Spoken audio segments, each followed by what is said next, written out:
Hello, everyone, and welcome to the Secrets of Healthful Motherhood. And my name is Vera Stepina, and I'm your host for the next 10 days or so. I am introducing you today to Michelle Steinke. She is an athlete. She is a mother of four. She runs a successful business, and she lost her husband in a tragic accident a few years ago. And she is going through this, and she's encouraging other women to stay uh, strong, and she teaches us how to fight and how to love our life, and that we are all in this together. And I'm really excited to have her here with us today. Hello, Michelle. How are you? I'm very well. Thanks for having me. Thank you so much for agreeing to do the interview. I know all of us are busy, and your life is extremely busy, and your business is very full. So I know you don't have that much time on your hands, and especially having four kids and running a family and errands and doing laundry. We all know how hard it gets. So can you Yes, tell us a little bit more about yourself and your story? sure. In 2009, I was pretty much like every mom out there. I worked full time. I had two very young babies at the time. I had a wonderful husband, and I have a very, very full life. And everything in my life took priority over me and my health. Here I was, extremely successful. If you were looking from the outside in, you'd say, Michelle has everything in the world to be happy about. And I was absolutely miserable because I wasn't taking care of myself. So my late husband and I went down to Cabo. We were having this wonderful vacation, and we're usually this really adventurous, outgoing couple. And all I wanted to do was crawl under the covers and cry, and hated my body, hated myself. I was really finding that I was very angry inside, and I was taking it out on him. I was taking it out on my kids, and I was being very I wasn't being real helpful at work. It was amazing how it was really playing into my job as well. So I kind of hit this rock bottom moment in Cabo where I looked at him and I said, I can't live like this anymore. I've got to start taking care of me so that I can be better in every other way in my life. So he fully supported me, as he did in everything. And we came back from Cabo, and I started an intense fitness regimen along with nutrition. And the fitness piece of it hit with me right away. I really got it. I love to sweat. I love to work out. I've always been athletic, but the food was a little bit more of a challenge. So about I think it was 6 or 8 weeks went by, and I was doing pretty well. I was down maybe 15 pounds. I was really feeling a lot better. And my husband got up on the morning of October 9th, 2009, and he crashed his plane in a freak accident, and I lost him. And, for the very first time in my life, literally, before, when anything bad happened in my life and I'd started an exercise routine, it was kind of like, oh, I stubbed my toe, I can't work out today. Because any excuse worked, and any excuse gave me the out for the day. And for the first time in my life, I realized that exercise for me isn't about having the perfect body or having, great abs or great butt. Exercise was my lifeline. And it was the only thing that made me feel sane in the middle of everything that I was going through. So I kind of got up the next morning, not that I ever went to bed, but I looked at my best friend who was calling people for me and giving news to people. And I said, you need to call the gym, because I was part of a 12-week weight loss challenge. And I said, you need to call the gym and you need to tell them I'm not going to quit. And she looked at me like I'd lost my mind, and she said, what? You want me to call the gym today? And I said, yeah. So 3 days later, I was back in the gym, and it was like everything in my being was telling me, Michelle, you can't quit. This is really important. So I would go to the gym and I would cry. I would get angry at the weights, and it was so cathartic for me. And it was really the only place I could go where I felt safe. Everybody didn't talk to me about my widowhood. Everybody didn't feel bad for me. My trainer didn't take it easy on me. I literally got to go and just get it all out. And then I could come home and be a mom, and face all the things that all the decisions I was having to make, and all the grief. It just kind of got me through 24 hours. And then I had to go do it again, because literally at that point where I was about to go to the gym, I was about to lose my mind again. So it was extremely cleansing for me. So I did that for quite a while. I ran a half marathon about 2 months after my husband passed away. I ran a full in his honor and raised money to start an endowment in his name about 8 months after he passed away. I did figure competitions. I got really into fitness, and I ended up quitting my corporate job. I was vice president for the company I work for. I quit my corporate job to become a trainer, and my family wanted to have me committed. Literally, they thought I'd lost my mind. But I told them, life is short. My job takes me away from my kids. I don't care how much money I make. It doesn't mean anything if I'm not with my children. So I have to do this, even if it means I make a third of what I was making. I believe that when you're passionate about something and you're helping other people, that money stuff takes care of itself. You just need to go follow your heart. So I did. And it's been a crazy ride ever since, but it was the best decision I ever made. So your youngest was about one, right? Something over 13 months. Yeah, my daughter was 2 weeks from turning 3 when he passed. That's pretty scary. I mean, Yeah. for the children losing their dad, and I can't even imagine. And my youngest is 18 months old, and he's really, really attached to his dad. So I don't know, like he's probably more attached to him than I am, like Yeah. waiting for him to get home. And Yeah, and the kids were my greatest motivation, literally. I mean, I remember thinking about a week after my husband died, because he had big plans for our kids. He wanted to take them around the world. He wanted to show them everything. He wanted to do everything with them. And I remember thinking 2 days after he died, my kids aren't going to get to do any of this stuff. And then I remember thinking 4 days after he died, oh, hell yes, they will. I'm not gonna stop this. We're gonna still do all of this. We're going to do it in his honor. We're going to do it because he would want us to. And they really, my kids and fitness combined, really propelled me forward. And they were kind of my reason why I wanted to be the best mom I could be, because they needed me to be that. did you need to have, did you need to take any medications or antidepressants or anything like that? So no, I had been feeling, obviously you're horrifically sad, and you go through the ups and downs, and you can't even really put into words how you feel. But I wasn't clinically depressed, and the endorphins through the exercise were really making a huge difference in my life. But I did go to the doctor about 8 months after my husband passed away, because I couldn't think. And at the time, I was still working my corporate job. Again, I was vice president of real estate for a private destination club. So I was in charge of spreadsheets and billion-dollar deals, and I couldn't think. Literally, my brain, they call it widow brain. It was just all gray. And every time I sat down to the computer to answer an email, I wanted to cry. And so I went to my doctor, and I said, I don't know. I think maybe I need something. Maybe I need an antidepressant because I can't think. And she said, Michelle, and she knew how much I'd been exercising, and she was a very fit doctor. And she gave me advice that I don't think 99% of the doctors out there would give me, but it really changed my life. She said, Michelle, there's nothing better I can prescribe you in this office than what you do for yourself in that gym every day. Endorphins are the best antidepressant on the market. And I walked out with nothing, and I hit the gym, and she told me that, there's a window after you hit the gym where you're going to have clarity, because the endorphins and the serotonin and everything that happens clinically in your brain when you exercise, it's going to make a difference in your life. So I scheduled important things right after I exercised so that I could get, through that gray matter as best as I could. I actually think it's very true. I mean, exercise helps you to go through so many things. I mean, grief and sadness, and like when you feel tired, it can actually make you feel better. Absolutely. Instead of making you feel more tired. And what I was gonna say, the advice that your doctor gave you is pretty rare, because I would say the majority of people say, here's the prescription, go ahead, go to CVS and get the med and stay on it. And I think eventually it's gonna make you even more sad.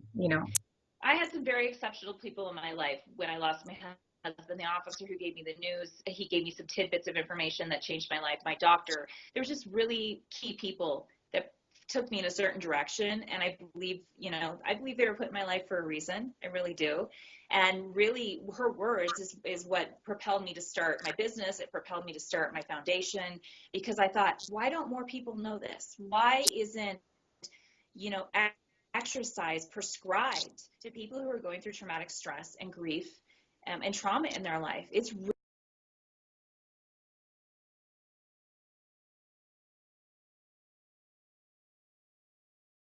yeah. Sorry, my phone rang. That's why. Okay. I was like, okay, yeah, let's go ahead. FedEx had to be here, like right the second wake up the baby, of course. Um, so I think it actually, so your advice would be for somebody who is going through grief and through a loss, it would be exercise and a lot of support. Is that correct? Yeah, community is huge. I really think the more community you can surround yourself, whether it's a fit community, a church community, whatever it is, community is very, very key. And then I think exercise is very key. I want every individual to, I wouldn't ever say to someone, you don't need something. That's for them and their doctor to decide. But for me, I found that it was powerful enough that I didn't need it. Yeah, and I actually think that having a nutritionally balanced diet Absolutely. helps so much because as I was saying to you, as I was telling you before we started, when I had morning sickness and I ate a horrible diet of bread and cheese and butter, it just put me down every morning and I Yep. was feeling tired and bloated and I didn't want to Yep. do anything. And I think part of it, besides being sick, it's the part of eating really crappy, which Yeah, and it's interesting. I talk about this when I speak a lot, and that is that when somebody dies, what happens? Everybody brings food, and nobody brings good, healthy food. Everybody brings cookies and lasagna and pizza and the easiest, fastest food that they can find. And what that does to a person who's grieving is it's going to give you, especially with a lot of sugar, refined sugar, huge spikes in your emotions. So here you've got somebody who's grieving and going through horrific pain, and you've added to it by putting no nutritionally dense anything into their body, and all of a sudden they're getting the highs and lows and they're elevated. So I'm a big believer. I joke that I'm going to write a book someday that says don't bring a widow lasagna, because it's a good we name. need to get widows eating and widowers and anybody grieving, the more nutrition they can put in their body, the more their mood is going to stay at least a little bit more even keel. And I think that the same applies to when somebody has a baby, and especially if it's a second Mm-hmm. baby and you already have a big circle of friends, they all want to help. Yeah. They bring you food and they bring you exactly the same food. Yeah. A couple of frozen lasagnas or chicken pot pies or something like that. And, you know, as much as I appreciate the help, Yes. I would much more appreciate some roasted zucchini or something.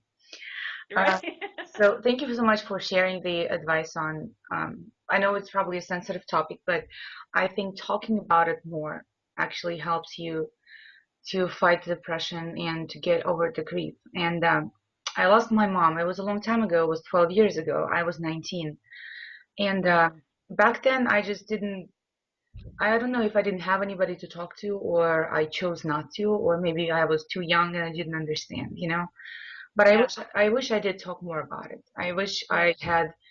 I wish I accepted help from people and I accepted support because Right. I guess being 19 and I was just trying to be, I'm strong and I can do this and I'm okay on my own, which is not, nobody's okay on their own. And Right. having somebody to help and support is a huge part of, you know, I'm Yep. not going to say it's ever going to get better, but it's probably going to be easier to talk about it.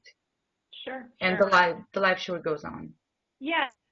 That's one of the things I try to educate people on through social media, because before I lost my husband, I was the worst. It was like, I'll call them later. They're busy. They don't want to. They don't want to. They don't want to be worried, or they don't want me to bother them. And now I know it's the exact opposite. You've got to reach out. You got to be there for people, and it's got to continue. And you can't be afraid to say the person's name who passed, because for me, Mitch is one of my favorite subjects. It doesn't mean I obsess on my past. It doesn't mean I live in my past. It just means that he was a humongous part of my life. He's my late husband. He's the father of my kids, and he was one of my favorite human beings. Just because he's gone in a blink of an eye doesn't mean I don't want to say his name anymore. And people are scared to say their name. So how do you go on and with your life and you meet somebody new or you find a new husband or a new boyfriend or somebody's going to be a new dad for your kids because they were young and do they call your husband, do they call him dad? Like how does that work? They call him Dad on Earth. Okay. Yeah. I always say moving forward. I never say moving on. And I know some people say that's just semantics, but to me, it's a big deal. There's a huge difference between moving on and moving forward. I'll never move on. It's part of who I am, but I have moved forward. I made a choice And I can remember the date. It was actually New Year's Eve, going into 2011. And I remember writing a blog about how I'm ready to turn the corner. I literally put that I'm sick and tired of grieving, because I just felt like my life was all about what had happened. And while that's always going to be part of who I am, I didn't want it to define my whole future. So I kind of made this choice that I was going to move forward and be open to possibilities. And I dated a few guys. I knew instinctually immediately that they were not the correct person in my life. And I'm a big believer in listening to your gut and listening to your instincts. And I met Keith not too long after that. It was amazing. He lost his best friend in a plane crash in 2005. We just have so much in common. It's almost like he was handpicked for me. It's phenomenal, and it's not easy. I mean, it's a difficult relationship to have. It's difficult on him. It's difficult on me. But my kids adore him. I can't imagine him not being in their lives. They love him. They know he's not their biological father, but they also know that he's kind of, like I said, he's dad on earth is how they put it. And they love him, and their life is very blessed to have him in it. I think you're very right about wording it. It's not moving on, it's moving forward. I never thought about it that way. But my dad got married right after my mom died, so about like a year later. And I hated my stepmom with all my heart. But I was young, my sister was young, and she moved into my house. So, I mean, I had every right to hate her, but Yeah. I accepted it because it's eventually, well, it's my dad's life, right? So he has a right to be happy again, and he just moved forward like you did. And it's been so long. It's been 12 years. So we're actually friends now, and I'm older, I have kids, and it kind of brought us closer. And I appreciate having her in his life, and she's taking care of him. So I think it's very important to move forward and accept that. Yeah, and everybody has to. I always like to make the distinction that you have to do it in your own time. For me, I met Keith. It was close to 2 years after I lost Mitch, and that was the timing for me. Some people meet people right away. Some people it's 10 years. I think it's all in your own time. If you want to move forward in that capacity, I think no matter what in your life, you have to move forward. But if you want to have another relationship, that's a very individualized thing. But especially in my case with very young kids and me being 36 when my husband passed, I mean, I have a lot of life left to live, and I wanted to be happy, and I found an amazing guy. So Mitch would want nothing less for me. Yeah, I think whatever life brings you, if you are smart enough and you see the opportunities, and it's eventually you're gonna live a happy life. So Exactly. so it's just everybody has to choose for themselves, I guess. Everybody has Yep. a different choice. So what is would you say that you have a healthy family? What's a healthy family for you? Well, so yes, the kids being healthy, my husband being healthy is hugely important to me. Obviously, me being healthy. Being healthy to me is all about, I call it FFF, fun family fitness. We do a lot of that. We get outside. We do a lot of, I'm a nature lover, so we do a ton outside. It's cute. My daughter will say to me, Mom, you're going to the gym? And I'll say, yes. She says, oh, you're going to get strong. So it's very important for me, for my girls to know that it's not about body image. It's not about how I look ever. It's about how strong I am, how I feel, what I can accomplish because of my fitness. And then, the family knows I'm very into nutrition. We eat very specifically in the house as far as all whole foods diet. 80% of the time, I cook all of our meals from scratch. It doesn't really take me that much time. I think people are intimidated by that process, but once they learn about it, some of our dinners are literally roasted rotisserie chicken and raw vegetables. It takes me 5 minutes to put together, Yeah. but it's a great whole foods meal, and it's quick. When we go out, I kind of go like this and tell them to order whatever they want, because I want them to have balance in their life. I don't want them to feel like they're restricted in everything. And 9 times out of 10, my kids surprise me on what they order. They will always get a vegetable and a fruit. Sometimes they don't. And then we'll come home and they'll say, Mom, I have a stomach ache. And I'll say, oh, okay. And I don't really say anything more. And my daughter will say, it's because I made a bad food choice. So she makes that connection between how she feels and what she eats. So, health for us is just being happy and eating great food and, getting outside and being active. I don't put my kids on any kind of exercise regimen. We just do what we ski, we hike a lot, we walk a lot. They know I train at the gym, but we don't take them to the gym at all. So we're just active. Hmm. What else? Do you meal prep at all? How do you meal prep for so many people? Say that one more time. You were cutting out. Do you meal prep? I do on Sunday. I will meal prep. I make my kids banana pancakes for the week. Mhm. I don't like to let them go to school with something that's not nutritious to start the day, like cereal, because I feel like their learning is based off of the food I put in their body. So I'll prep banana pancakes for the whole week, and it's just banana, peanut butter, and eggs. That's all that goes in my pancakes. So I'll make those ahead of time. I'll roast chicken ahead of time. I will cut up our vegetables for the week. We do a lot of vegetables in their lunches and stuff. So I do that, but I don't do as much as I used to. Mhm. I do cook a fresh meal every night. So sometimes it's time consuming, sometimes it's not. Just depends on the night.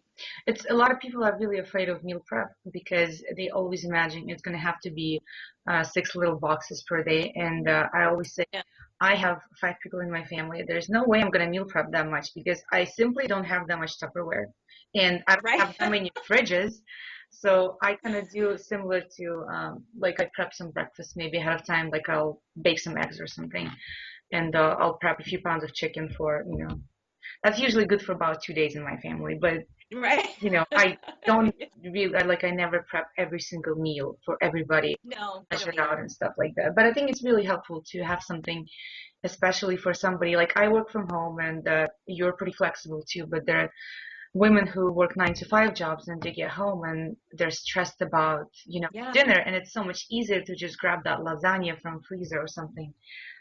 Yep. And you could have had something already prepped from maybe Sunday, or maybe you do it twice a week, and it just makes our life so much easier, or it can make our life so much easier. It does. It does. And again, I think people overthink the meal thing. They think these elaborate meals instead of just thinking simple but still really tasty. I mean, all of our food tastes great, and some of it takes me 10, 15 minutes to put together. So it doesn't have to be as complicated as people make it. I always like to look at food as of just a balance of macronutrients. So you have Mhm. protein, fats, carbohydrates, and as long as you balance it out right, you're good to go. It doesn't have to be a fancy steak or a, Yep. a 7 component salad or something like that. For me, I just slice up some vegetables, and Yep. a lot of times we go without even the dressing because I don't care about fancy, whatever Caesar or ranch dressings. I don't care about that. I'll add some olive oil and I'm good. But a lot of people always stress out about, well, should I be on a gluten-free diet or a dairy-free diet, or maybe I should Yeah. exclude this and that from my diet. And I always say, go ahead and test yourself if you're sensitive or allergic. If Hmm. not, why would you even want to bother and make your life so Right. much, more miserable than it already Yeah. is? Yeah, absolutely. I think people, and they're willing to jump on any bandwagon of, like, right now it's gluten. So everyone's buying gluten-free everything. And if you're celiac, if you have a gluten intolerance, then that's important that you do that. But most people aren't.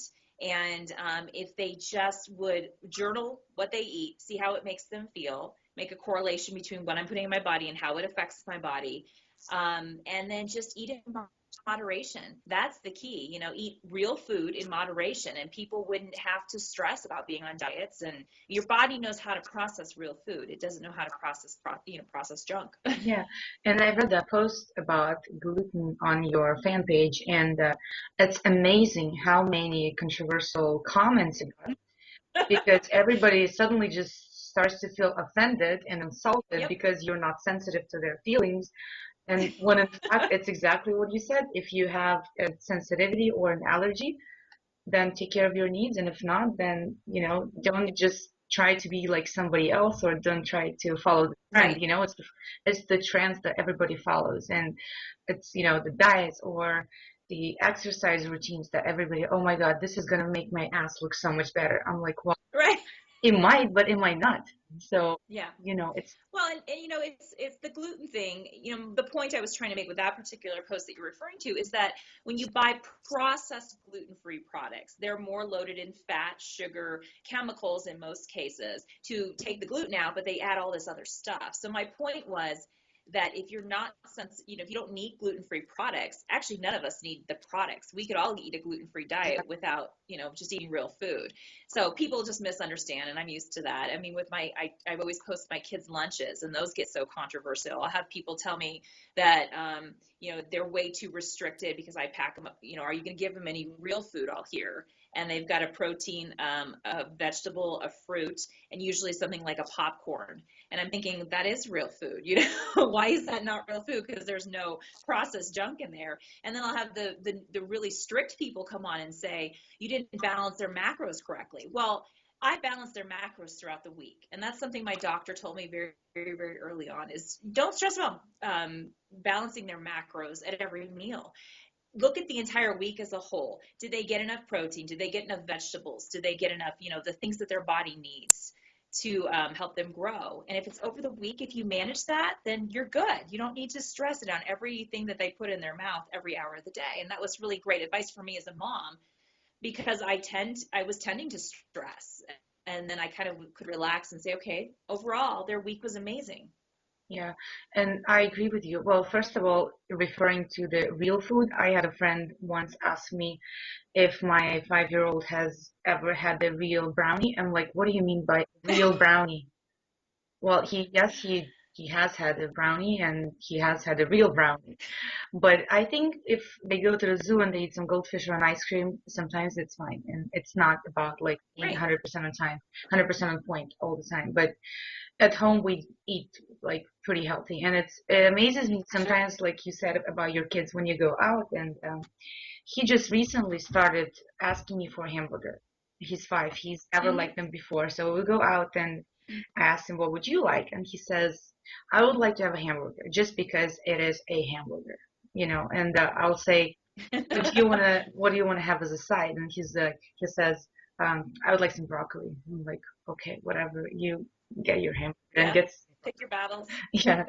So, Yeah. I think they learn from us so much. And instead of being a really strict mom and saying no to everything, if you just show them the example, and I'm sure that's Yep. what you do at home, because they are what Yeah. we are, and they're not going to do as we say, they're going to do as we do. And I see that Absolutely. as my kids are getting older. Your kid's a little bit older than mine, so I'm sure the older they Yeah. get, and the more you see it. And Yeah, and that's something I really stress with my clients is leading by example, because my clients will come to me and say, Michelle, I'm so stressed. My kid won't eat any, vegetables. My kid won't eat any, this, that, and the other thing. And the first thing I tell them is, how are you eating in front of them? Because they are going to mirror you. If you start doing it in time, they're going to do it. And I see it time and time and time again where our clients will post up, my photos of their kids. They fit in our program to get healthy and fit, but the before and afters of their children are amazing just by mom changing the food that's coming into the house. So their skin is brighter, they're standing up straighter. Even the little kids, you can tell they've lost weight and they look healthier. So you don't have to put them on a diet. You just clean up their food and lead by example. And I also have a lot of moms stress and say, I can't get my kid to not eat processed food. And my first response always is, shopping. Who holds the credit card? It's not your kid. exactly. So you can go out and do what I do and let them have what they want. So there's some balance in their life, but you decide ultimately what comes in the home. So make a better choice for your family. And if you need to stair step it with some processed products, but they're better processed products, and then stair step it away from it altogether, that's fine. But you hold the keys. So you make the decisions for your family. They don't make them. Yes, I agree with that 100%. I had a question in my mind, and I lost it Oh, because, sorry. pregnant brain. Um, what I was gonna say, so let's say hypothetically, I am this hypothetical woman who wants to change a lifestyle of herself and family, her kids, her husband, starts eating healthier, lose some weight, become more confident. What would you say, like, I need to start? Do I need some to buy some products or some gym memberships, or I don't know, get a really expensive trainer, or like, what do I need, like, initially? Okay. So my big thing always is baby steps. I think everybody can make really quality changes in their life by making a few baby steps every single day. So people who don't want to go to the extent of joining a gym and making major, huge steps in their life, I'll tell them start with a 15-minute walk every day. Start by drinking a lot more water. I usually tell people half your body weight in ounces. And start by adding more vegetables to your life. You know, make the choice to have more vegetables, less processed carbs, things like that. And those little things alone, you know, cutting out some refined sugar, they make huge changes to your body. You don't have to get a gym membership. You can work out at home. You know, we have a program where people can work out at home, but so does a million other people. There's free information out there. So you don't even need weights. You can use water bottles, soup cans.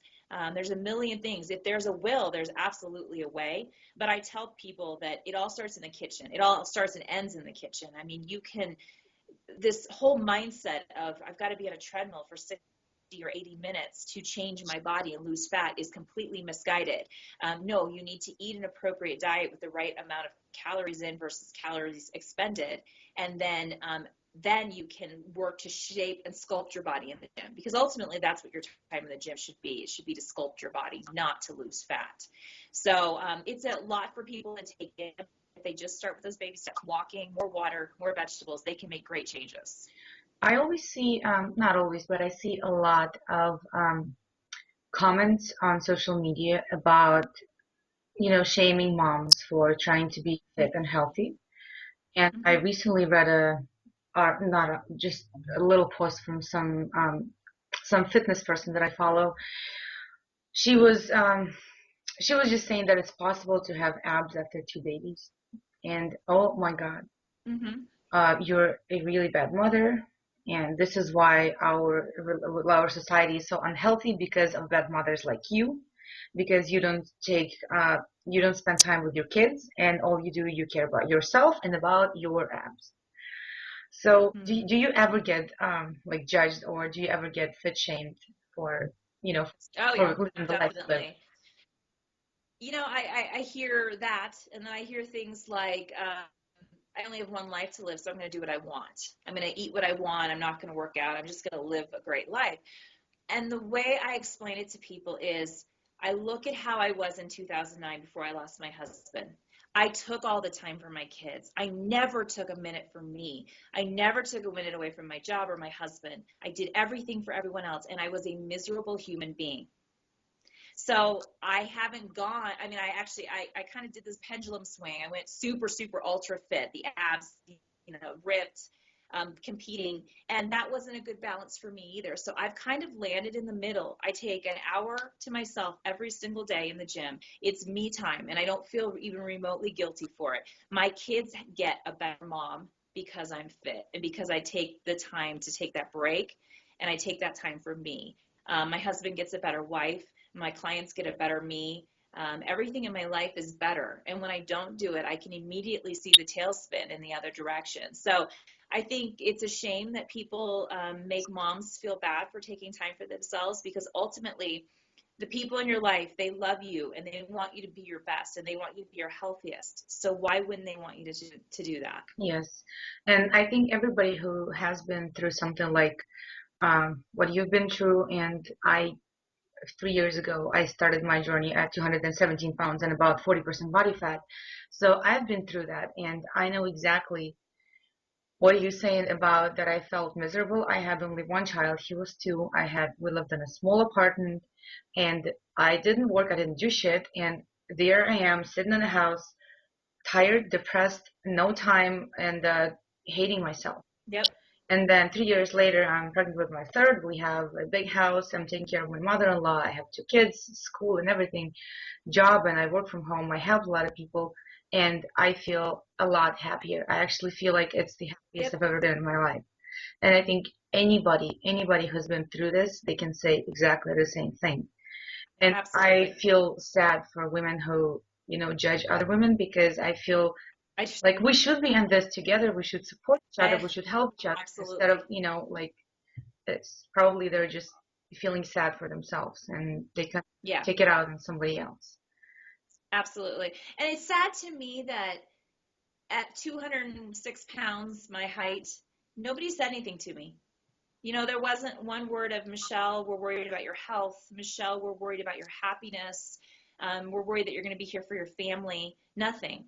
But the minute I started getting really healthy, everyone got really concerned. You know, that I taking it too far? Was I getting obsessed? And, you know, literally I was spending an hour a day in the gym. That's it. Yeah. So I think that's kind of a sad testament of what is acceptable to talk about in our society. And I agree. I mean, I think regardless, we need to support each other as women. That's one of my big things. And that's one of the reasons my group has been so successful, because the women are so behind each other. And that's the way it should be. We should be supporting each other. And the number one thing I try and teach my clients is to love their life now. You know, don't wait a year down the road till you have the body you think you want, because trust me, perfection doesn't exist. I've been 8% body fat. And even then it was like, oh, look at this dimple on my tush, you know? So perfection is just this big illusion that doesn't exist. So take your life and love it right this second where you're at, and then keep working towards your goals while you already love what you have. Yes, thank you. I think we're going to end right here. I can talk to you forever. And thank you so much for sharing. And I hope it helps, somebody. If it even helps one person, I think we already did a big job Yep. together. And I just, I just want everybody to know, there are people who can help you. There are people who can support you, no matter where you are in your life, and whether you're going through something, whether you're going through a loss, or through a weight loss journey, or through a new job or something else. There's always somebody next to you who want to help you. It's just all you have to do, reach out and accept the help. I always say, never say no to help. It's really hard for me. It's really hard for me to accept help for somebody else. But with this many kids and so much stuff to do, I actually say yes to kids. And you know what? It doesn't matter who cleans my kitchen. After all, my kitchen provides me with food and my kids with food, and it's all good. It doesn't have to be me. Yep, absolutely. Yes. Well, again, this is Michelle Steinke, and you can go ahead to her website. It's onefitwidow.com. And I know that you guys are going nonprofit pretty soon, right? That's happening. Yeah, we actually have two entities of our business. We have the One FW Training, which is our LLC and our business, and then One Fit Widow is a 501c3 nonprofit. So we're both doing both. Okay, so go ahead and check out her website and the fan page. There's a lot of different information on the website, and there's a link in your email that you got this morning that's going to connect you to her Facebook group and everything. And thank you so much for watching. Thank you so much for taking the time. Michelle, thank you for making time to do the interview with me. And my name is Vera Stepina, and I hope to see you again soon. Thank you.